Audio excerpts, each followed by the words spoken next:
जय। सबकी मनोकामना पूर्ण करने वाली माता तेरी सदा ही जय। सबको सद्बुद्धि देने वाली माता तेरी सदा ही जय। बोलो सच्चे दरबार की जय। अभी पाठ की सिद्धि के लिए 3 बार ओम शब्द का उच्चारण किया जाएगा। आप सभी भक्तजन भक्ति भाव से हृदय से आवाज निकालते हुए लंबे स्वर से 3 बार ओम शब्द का उच्चारण करेंगे और मां से ये प्रार्थना करेंगे कि हे मां जगज्जननी, इन स्तोत्रों द्वारा, इन मंत्रों द्वारा जो आपकी स्तुति की गई है, प्रसन्नता पूर्वक इसे स्वीकार करो और पूरे विश्व को वरदान दो। सबके कष्ट, सबके रोग, सबके शोक दूर करो, सबकी अंग संग रक्षा करो, सदा सर्वदा सबका मंगल करो। ऐसी मंगलमयी प्रार्थना करते हुए 3 बार ओम शब्द का नाद करेंगे।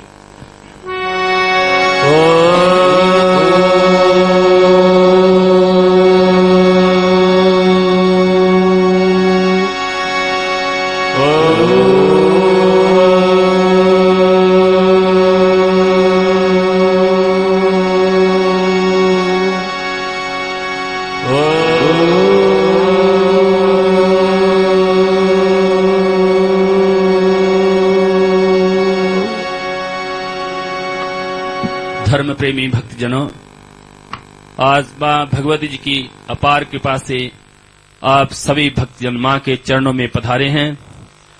मां की पूजा, मां का सत्संग, मां का कीर्तन, मां का पाठ कर रहे हैं। इस दिव्य गुफा के भीतर मां भगवती पराम्बिका 3 दिव्य पिंडियों के स्वरूप में विराजमान हैं, जो कि क्रमशः माता श्री महाकाली, महालक्ष्मी, महासरस्वती जी हैं। ये वही मां भगवती का स्वरूप है जिसने पूरी सृष्टि का सृजन किया, सबका पालन किया और सबका संहार भी करती हैं।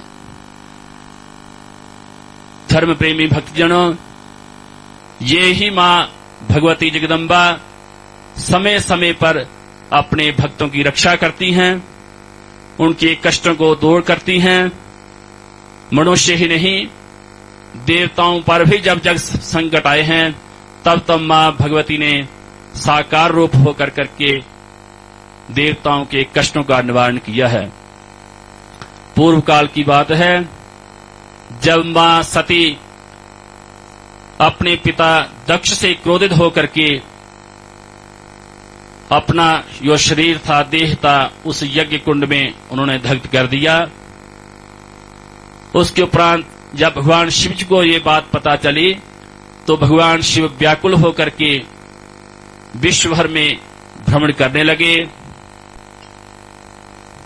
पूरे लोकों में घूम घूम करके जब भगवान शिव अति व्याकुल हो गए, तब उन्होंने एक स्थान दे करके वहां समाधि लगा ली।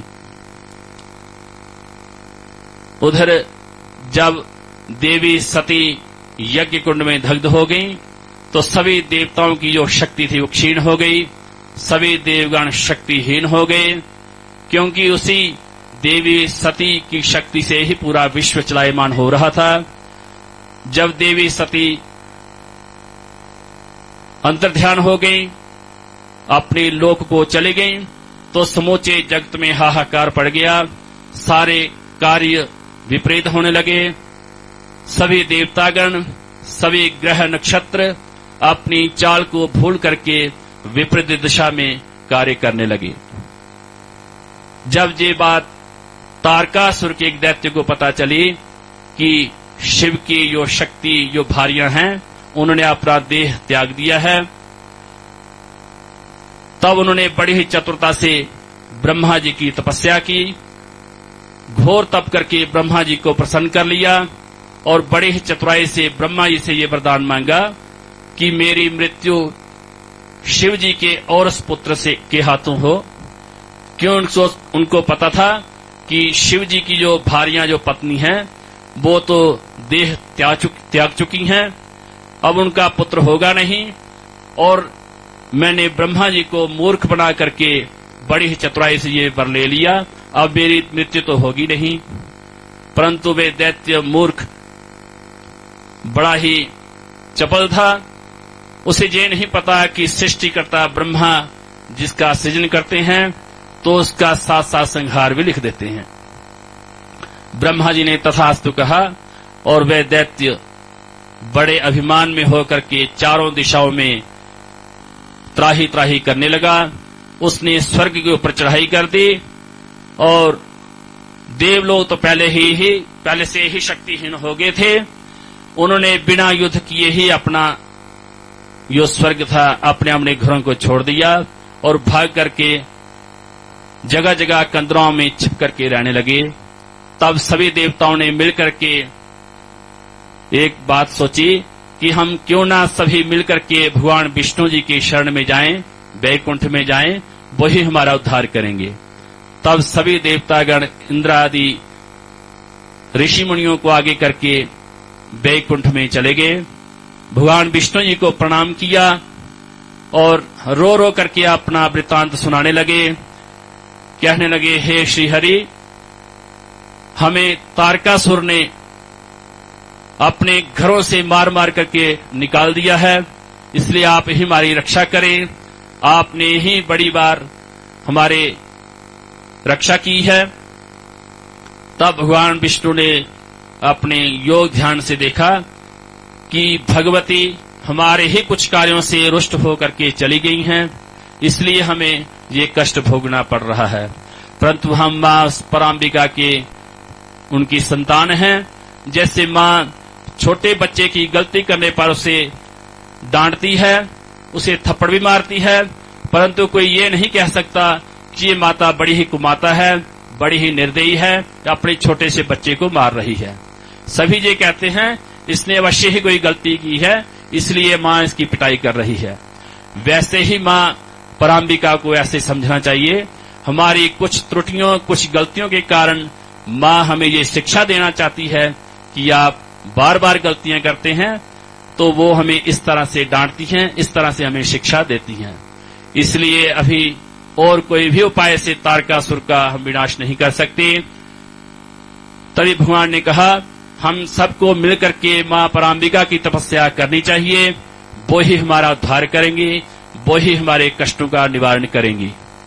तब भगवान विष्णु अपनी शक्ति मां लक्ष्मी जी को साथ लेकर के और सभी देवगण को साथ लेकर के हिमालय पर्वत पर चले गए और वहां जाकर के मां की घोर तपस्या करने लगे। कुछ देवगण मां के बीज मंत्रों का जाप करने लग पड़े, कुछ देवगण मां का कीर्तन करने लगे, कुछ व्रत रख करके मां को प्रसन्न करने का प्रयत्न करने लगे। इस तरह से अलग अलग पूजाएं विधियां सभी देवता गण करने लगे। बहुत वर्षों तक इस तरह मां भगवती जी की तपस्या करते रहे। तब मां भगवती ने प्रसन्न होकर के उनको दर्शन दिए। जब देवतागण तपस्या कर रहे थे, उसी समय उनके आगे एक बड़ा ही दिव्य तेज प्रकट हुआ। एक ज्योति स्वरूपा तेज जो था वो प्रकट हुआ, जो कि ना बहुत लंबा, ना तिरछा, ना टेढ़ा, ना उसका आदि, ना उसका अंत था। वह इतना दिव्य तेज था जिससे देवगणों की आंखें चुंधिया गईं। धीरे धीरे करके जब देवताओं ने देखा कि उस तेज पुंड से, उस ज्योति स्वरूपा से एक देवी प्रकट हो रही हैं, जिनका समस्त वेद गुणगान कर रहे हैं, बहुत सी देवियां उनकी स्तुति कर रही हैं। तब देवताओं ने सोचा जी वही जग जननी हमारी तपस्या से प्रसन्न होकर के हमारा कार्य सिद्ध करने के लिए प्रकट हुई है। तब देवगणों ने मां भगवती जी की बड़े ही सुंदर श्लोकों से स्तुति की। देवताओं ने कहा, नमो देव्यै महादेव्यै शिवायै सततम नमः, नमः प्रकृत्यै भद्रायै निहता प्रणता स्मता। हे मां भगवती, हे मां पराम्बिका, आपको बार बार नमस्कार है। आप ही शिवा हैं, आप ही प्रकृति हैं, आप ही कल्याणकारिणी भद्रा हैं, इसलिए हम बार बार हर समय आपको प्रणाम करते हैं। बहुत से श्लोकों के साथ देवगणों ने मां की स्तुति की। तब मां ने प्रसन्न होकर के देवगणों से कहा कि हे देवगणों, बताइए मैं आपका क्या कार्य सिद्ध करूं, क्योंकि मैं आप सबकी जननी हूं, और जब मां से कोई बच्चे कुछ चीज मांगते हैं तो मां को बड़ी ही प्रसन्नता होती है। तब देवगण कहने लगे, मां आप तो सब कुछ जानती हैं कि हम किस कष्ट में हैं, आपसे कोई भी चीज छुपी नहीं है। परंतु मां ने कहा कि जब आप स्वयं अपने मुंह से मुझसे कोई चीज मांगेंगे तो मुझे बड़ी ही प्रसन्नता होगी। तब देवगणों ने अपना सारा वृत्तांत सुनाया और कहा कि तारकासुर ने हमें अपने अपने घरों से, स्वर्ग से हमें भगा दिया है और हमें बहुत ही प्रताड़ित किया है। इसलिए उसने एक ऐसा वर मांग लिया कि भगवान शिव के और पुत्र ही उनकी मृत्यु का कारण होंगे। भगवान शिव उनकी शक्ति जो है उन्होंने अपने देह को त्याग कर दिया है, इसलिए आप ही कुछ ऐसा उपाय कीजिए, आप ही अपनी शक्ति द्वारा अवतार लीजिए और शिव की शक्ति स्वरूपा भार्या बनकर के उस तारकासुर के दैत्य का कारण बनिए। मां ने कहा तथास्तु। उन्हीं देवगणों में हिमालय राजा भी तपस्या कर रहे थे। तब मां ने कहा, बड़ी देर से हिमालय राजा भी मेरी तपस्या कर रहे हैं, इसलिए मैं हिमालय के घर में पुत्री बनकर के जन्म लूंगी और आप कुछ ऐसा उपाय करना कि जिससे मेरा विवाह भगवान शिव से हो जाए, उससे जो कोई संतान होगी वही तारकासुर का वध करेगी। तब हिमालय बड़े खुश हुए, वे आंखों में आंसू लेकर के मां भगवती जी की स्तुति करने लगे कि हे मां जगज्जननी, सभी सृष्टियां, सभी ब्रह्मांड आपके उदर में समाये हैं और आप किस तरह मेरे घर में पुत्री बनकर के आएंगी और मैं आपका पिता बनूंगा, इससे बड़ा सौभाग्य और क्या होगा। हजारों लाखों अश्वमेध यज्ञ करने से भी ये फल नहीं मिलता जो मुझे अनायास ही आपने प्रदान कर दिया। तब हिमालय जी बड़े प्रसन्न हुए। देवतागण अपने अपने लोकों को चले गए। तब मां भगवती ने, पराम्बिका ने हिमालय के घर में पुत्री के रूप में जन्म लिया। जब वही देवी बड़ी हुई, उनका विवाह भगवान शिव के साथ हुआ। फिर उनके कार्तिकेय नाम के पुत्र हुए। कार्तिकेय जी ने मां जगदम्बा की आराधना करके बहुत सी शक्तियां प्राप्त की। फिर उनको देवगणों ने अपना सेनापति बना करके तारकासुर के साथ युद्ध करने के लिए चले और कार्तिकेय जी ने तारकासुर का वध कर दिया। कहने का तात्पर्य यह है कि जब जब भी देवगणों पर, ऋषियों पर, मुनियों पर, मां के भक्तों पर कष्ट आए हैं, तब तब इसी मां जगज्जननी ने स्वयं साकार रूप होकर के सबकी मदद की है, सबके कष्टों का निवारण किया है। बोलो सांचे दरबार की जय। इसलिए आप सभी भी सदा मां भगवती जी की आराधना करते रहें, मां के बीज मंत्रों का जाप करते रहें, मां के स्तोत्रों का पाठ करते रहें, जिससे मां भगवती जी की आपके ऊपर सदा सर्वदा कृपा बनी रहे। आप मेरे साथ मां के नवान मंत्र का उच्चारण करेंगे। ओम ऐं ह्रीं क्लीं चामुंडायै विच्चे। ओम ऐं ह्रीं क्लीं चामुंडायै विच्चे। ओम ऐं ह्रीं क्लीं चामुंडायै विच्चे। ओम ऐं ह्रीं क्लीं चामुंडायै विच्चे। ओम ऐं ह्रीं क्लीं चामुंडायै विच्चे। ओम ऐं ह्रीं क्लीं चामुंडायै विच्चे। सच्चियां जोतां वाली माता तेरी सराहनीय है। सबदा भला करने वाली माता तेरी सराहनीय है। बोलो सच्चे दरबार की जय। तो अभी भजनों की बेला है। आप सभी भक्तजन ताली बजा करके मां की भेंटों में अपना सहयोग देंगे, अपनी उपस्थिति देंगे। मैं